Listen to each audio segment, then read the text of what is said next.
दुनिया में कई तरह के लोग होते हैं। सभी की प्रकृति, स्वभाव तथा व्यवहार अलग अलग होता है। इन्हीं में से कुछ लोग ऐसे होते हैं जिनके पास दुनिया की तमाम ऐशो आराम मौजूद होते हैं, किंतु फिर भी वे घोर निराशा से घिरे होते हैं। सब कुछ होते हुए भी उन्हें वो शांति और सुख नहीं मिलता जो वे चाहते हैं।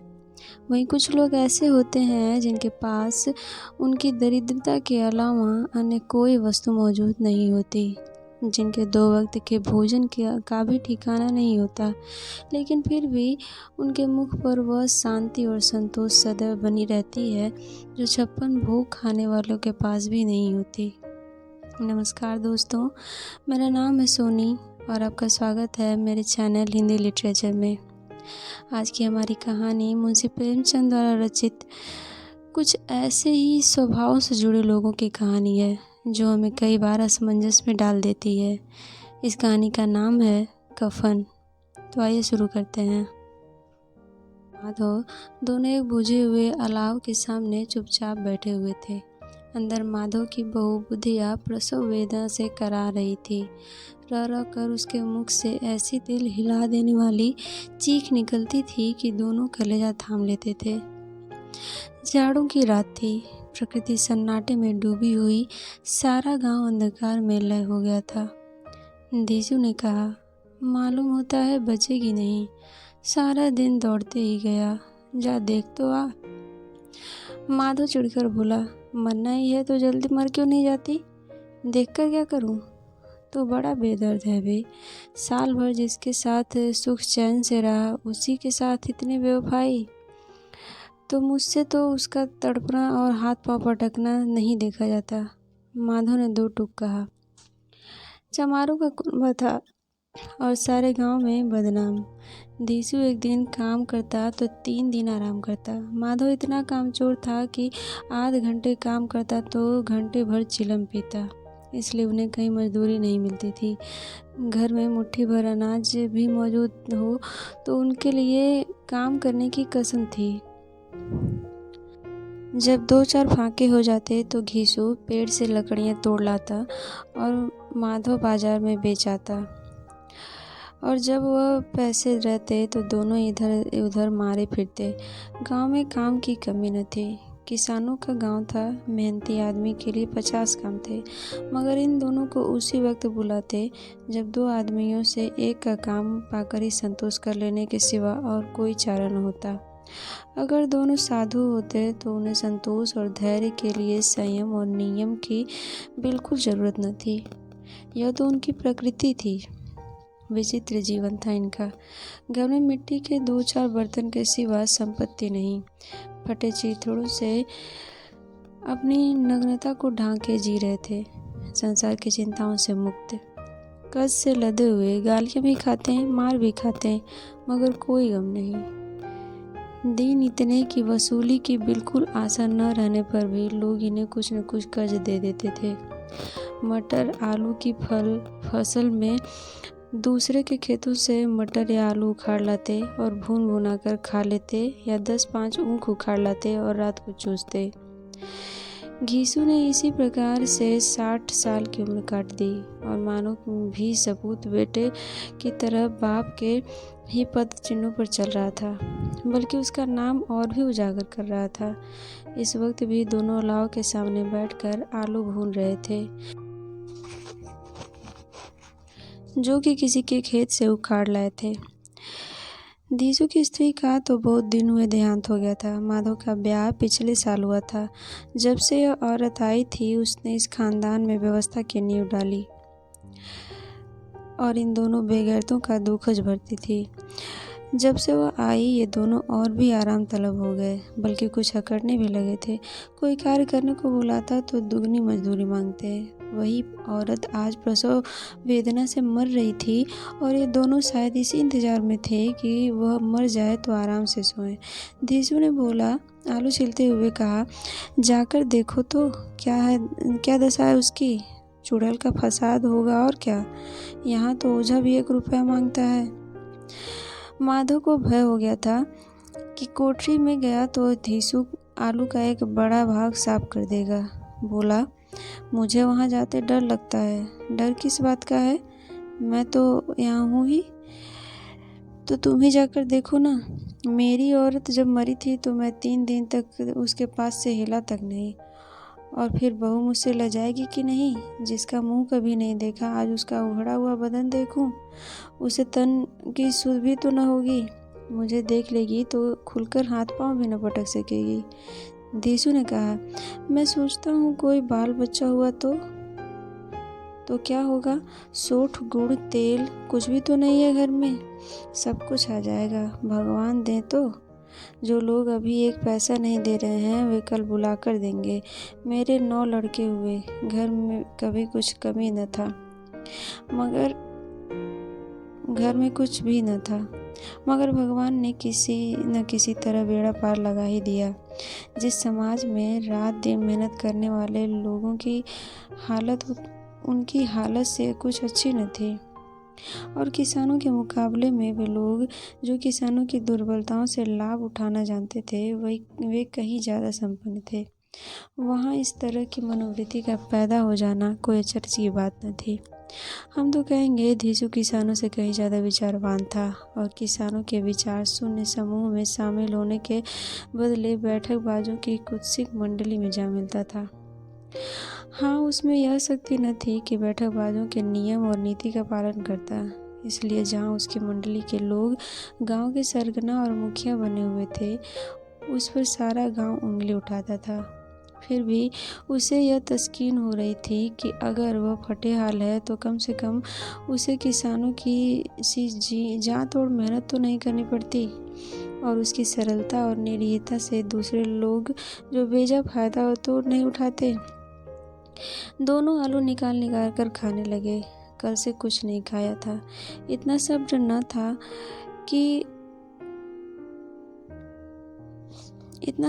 था कि उन्हें ठंडा होने दे। कई बार दोनों की ज़बानें जल गईं। छिल जाने पर आलू का बाहरी हिस्सा बहुत ज़्यादा गर्म न मालूम होता था, लेकिन दांतों के तले पड़ते ही अंदर का हिस्सा ज़बान हलक तालू जला देता था, और उस अंगारे को मुंह में रखने के बाद खैरियत इसी में थी कि वह अंदर पहुंच जाए। वहाँ उसे ठंडा करने के लिए काफ़ी सामान थे, इसलिए दोनों जल्द जल्द निकल जाते। हालांकि इस कोशिश में उनकी आंखों से आंसू निकल आते। धीसू को उस वक्त ठाकुर की बारात याद आई जिसमें 20 साल पहले वह गया था। उस दावत में उसे जो तृप्ति मिली थी वह उसके जीवन में एक याद रखने लायक बात थी, और आज भी उसकी याद ताज़ा थी। बोला, वह भोज नहीं भूलता। तब से फिर उस तरह का और भरपेट खाना नहीं मिला। लड़की वालों ने सबको पेट भर पूरियां खिलाई थीं। सबको छोटे बड़े सबने पूरियां खाई, और असली घी की चटनी, रायता, 3 तरह के सूखे साग, एक रसेदार तरकारी, दही, मिठाई। अब क्या बताऊं कि उस भोज में क्या स्वाद मिला। कोई रोक टोक नहीं, जो चीज़ चाहो मांगो, जितना चाहो खाओ।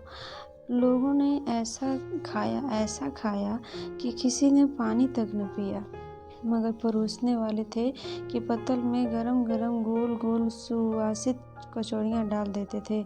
मना करते थे कि नहीं चाहिए, पत्तल पर हाथ से रोकते थे, मगर वह थे कि दिए जाते थे। जब सबने मुंह धो लिया तो पान इलायची भी मिली, मगर मुझे पान लेने की कहाँ सुध थी। खड़ा न हुआ जाता था। चटपट अपने कंबल पर जाकर लेट गया। ऐसा दिल दरियाव वाला था वह ठाकुर। माधव ने इन पदार्थों का मन ही मन मजा लेते हुए कहा, अब हमें कोई ऐसा भोज नहीं खिलाता। अब कोई क्या खिलाएगा? वह जमाना दूसरा था। अब तो सबको किफ़ायत सूझती है। शादी ब्याह में मत खर्च करो, क्रियाक्रम में मत खर्च करो। पूछो गरीबों का माल बटोर कर कहाँ रखोगे? बटोरने में तो कमी नहीं है, हाँ खर्च करने में किफ़ायत सूझती है। तुमने 20 से 1 पूड़ियाँ खाई होंगी। 20 से ज़्यादा खाई थी। मैं 50 खा जाता। 50 से कम तो मैंने भी न खाई होंगी। अच्छा पट्टा था। तू तो मेरा आधा भी न है। आलू खाकर दोनों ने पानी पिया और वहीं अलाव के सामने अपनी धोतियां ओढ़कर पांव पेट में डाले सो रहे थे, जैसे दो बड़े अजगर कुंडलियां मार रहे हों। और बुधिया अभी तक करा रही थी। सवेरे माधव ने कोठरी में जाकर देखा कि उसकी स्त्री ठंडी हो गई थी। उसके मुख पर मक्खियां भिनक रही थीं, पथराई हुई आंखें ऊपर टंगी हुई थीं, सारी देह धूल से लथपथ हो गई थी। उसके पेट में बच्चा मर गया था। माधव भागा हुआ धीसू के पास आया, फिर दोनों जोर जोर से हाय हाय करने और छाती पीटने लगे। पड़ोस वालों ने यह रोना धोना सुना तो दौड़े हुए आए और अपनी मर्यादा के अनुसार इन अभागों को सांत्वना देने लगे, मगर ज़्यादा रोने पीटने का अवसर न था। कफन और लकड़ी की फिक्र करनी थी। घर में तो पैसा इस तरह गायब था जैसे चील के घोंसले से मांस। बाप बेटे ने रोते हुए गांव के जमींदार के पास गए। वह दोनों की सूरत से नफरत करते थे। कई बार इन्हें अपने हाथों से पीट चुके थे, चोरी करने के लिए, वादा कर काम पर न आने के लिए। पूछा, क्या है बे घिसुआ, रोता क्यों है? अब तो तू कहीं दिखलाई भी नहीं देता, मालूम होता है इस गांव में रहना नहीं चाहता। घीसू ने जमीन पर सिर रखकर आंखों में आंसू भरे हुए कहा, सरकार, बड़ी विपत्ति में हूँ। माधव की घरवाली गुजर गई, रात भर तड़पती रही सरकार। हम दोनों उसके सिरहाने बैठे रहे, दवा दारू जो कुछ हो सका सब कुछ किया, मगर हमें दगा दे गई वह। अब कोई एक रोटी देने वाला भी न रहा मालिक। तबाह हो गए, घर उजड़ गया। आपका गुलाम हूँ, अब आपके सिवा कौन उसकी मिट्टी पार लगाएगा। हमारे हाथ में जो कुछ था वह सब तो दवा दारू में उड़ गया। सरकार की ही दया होगी तो उसकी मिट्टी उठेगी, आपके सिवा किसके द्वार पर जाऊं। जमींदार साहब दयालु थे, मगर धीसू पर दया करना काले कंबल पर रंग चढ़ाना था। जी में तो आया कह दें, चल दूर हट यहाँ से, यूं तो बुलाने से भी नहीं आता, आज जब गरज पड़ी है तो आकर खुशामद कर रहा है, हरामखोर कहीं का, बदमाश। लेकिन यह क्रोध या दंड का अवसर न था। जी में कुड़ते हुए 2 रुपए निकाल कर फेंक दिए, मगर सांत्वना का एक भी शब्द मुंह से न निकाला। उसकी तरफ ताकत तक नहीं, जैसे सिर का बोझ उतारा हो। जब जमींदार साहब ने 2 रुपए दिए तो गांव के बनिए महाजनों को इनकार का साहस कैसे होता। घीसू जमींदार के नाम का ढिंढोरा भी पीटना जानता था। किसी ने 2 आने दिए, किसी ने 4 आने। 1 घंटे में धीसू के पास 5 रुपए की अच्छी रकम हो गई। कहीं से अनाज मिल गया, कहीं से लकड़ी, और दोपहर को घीसू और माधव बाजार में कफन लाने चले। इधर लोग बांस काटने लगे। गांव की नर्म दिल स्त्रियां आकर लाश देखती थीं और उसकी मिट्टी पर 2 बूंद आंसू गिराकर चली जाती थीं। बाजार में पहुंचकर घीसू बोला, लकड़ी तो उसे जलाने भर को मिल गई है, क्यों माधव? माधव बोला, हाँ लकड़ी तो बहुत है, अब कफन चाहिए। तो चलो कोई हल्का सा कफन ले लें। हाँ और क्या, लाश उठते उठते रात तो हो जाएगी। रात को कफन कौन देखता है। कैसा बुरा रिवाज है कि जीते जी तक ढकने को चीथड़ा भी न मिले और मरने पर नया कफन चाहिए। कफन लाश के साथ जल ही तो जाता है, और क्या रखा रहता है। यही 5 रुपए पहले मिलते तो कुछ दवा दारू कर लेते। दोनों एक दूसरे के मन की बात ताड़ रहे थे। बाजार में इधर उधर घूमते रहे, कभी इस बाजार की दुकान पर, कभी उस बाजार की दुकान पर। तरह तरह के कपड़े, रेशमी और सूती देखे, मगर कुछ जचा नहीं। यहाँ तक कि शाम हो गई, तब दोनों न जाने किस दैवी प्रेरणा से एक मधुशाला और जैसे किसी पूर्व निश्चित व्यवस्था से अंदर चले गए। वहाँ जरा देर तक दोनों असमंजस में खड़े रहे। फिर घीसू ने गद्दी के सामने जाकर कहा, साहू जी, एक बोतल हमें भी देना।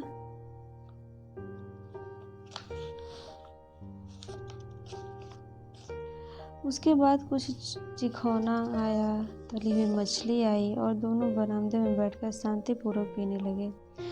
कई कुंजियां ताबड़तोड़ पीने के बाद सरूर में आ गया।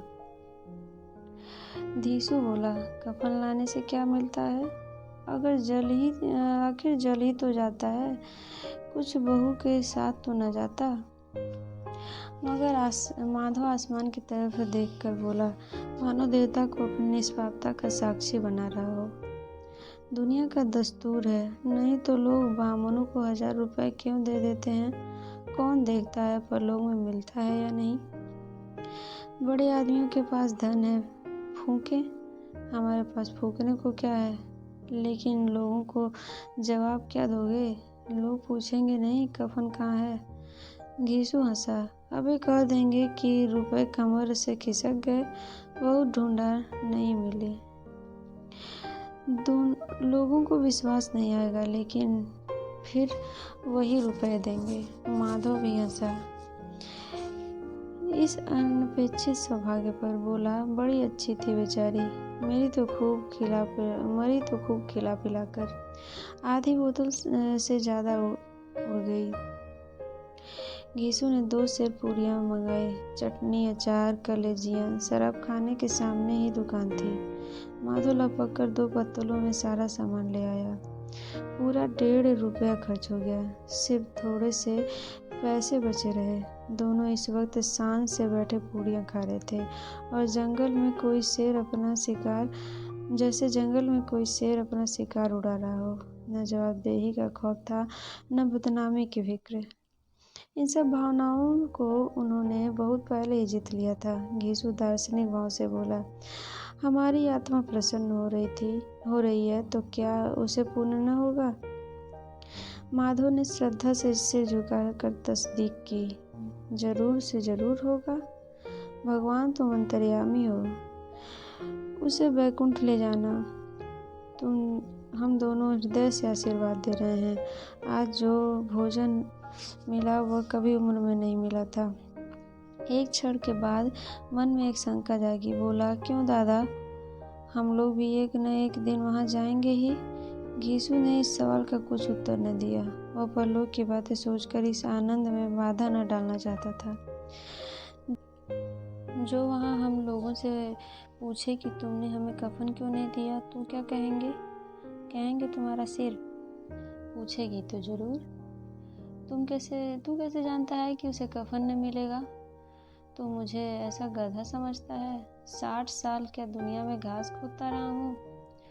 उसको कफन मिलेगा और बहुत अच्छा मिलेगा। माधव को विश्वास न आया। बोला, कौन देगा? रुपए तो हमने चट कर दिए। वह तो मुझसे पूछेगी, उसकी मांग में सिंदूर तो मैंने भरा था। घीसू गुस्सा होकर बोला, मैं कहता हूँ उसे कफन मिलेगा, तू मानता क्यों नहीं है? कौन देगा, बताते क्यों नहीं? वही लोग देंगे जिन्होंने अब की दिया है। हाँ, अब के रुपए हमारे हाथ न आएंगे। ज्यों अंधेरा बढ़ता था और सितारों की चमक तेज होती थी, मधुशाला की रौनक भी बढ़ती जाती थी। कोई गाता था, कोई डींग मारता था, कोई अपने संगी के गले लिपटा जाता था, कोई अपने दोस्त के मुंह से कुल्हड़ लगा देता था। वहाँ के वातावरण में सरूर था, हवा में नशा। कितने तो यहाँ आकर एक चुल्लू में मस्त हो जाते थे। शराब से ज़्यादा वहाँ की हवा उन पर नशा करती थी। जीवन की बाधाएं आँख खींच लाती थी और कुछ देर के लिए यह भूल जाते थे कि वे जीते हैं कि मरते हैं, या न जीते हैं न मरते हैं।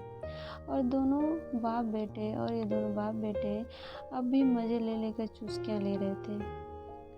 सबकी निगाहें इनकी ओर जमी हुई थी। दोनों इतने भाग्य के बली हैं कि पूरी बोतल बीच में भरपेट खाकर माधव ने बची हुई पूरियों का पत्तल उठाकर एक भिखारी को दे दिया, जो खड़ा इनकी ओर भूखी आंखों से देख रहा था और देने के गौरव, आनंद और उल्लास का अपने जीवन में पहली बार अनुभव किया।